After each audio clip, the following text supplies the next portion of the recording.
The RCMP have arrested a man who has ties to Osama bin Laden. Let's bring in CTV's Kamal Karamali. Kamal, what we know about this guy, what's the background here and how this story all came to light? What are you hearing? Yeah, his name is Mohammed Abdullah Warsame. He is 51 years old, and this incident took place in Montreal a decade and a half after he was convicted for helping and having ties with al-Qaeda and specifically Osama bin Laden.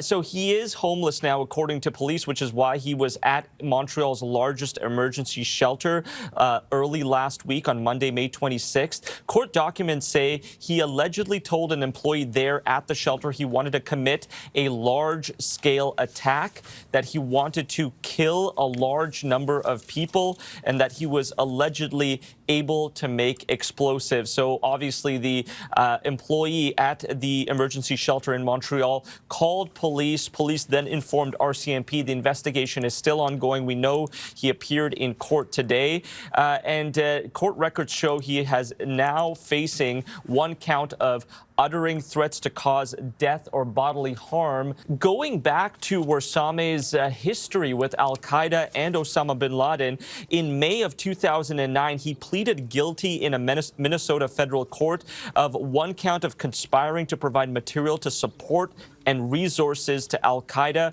According to the plea agreement back then, Warsame provided forms of support like training and currency to al-Qaeda between 2000 and 2003. And in early 2000, he attended an al-Qaeda training camp in Afghanistan.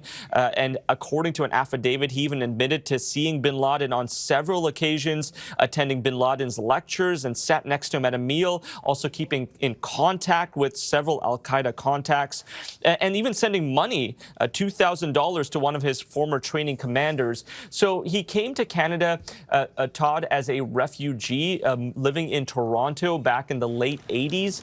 What ended up happening is he got married in the 90s and moved to Minnesota. And that is when his ties with al-Qaeda began in 2000 to 2003. He was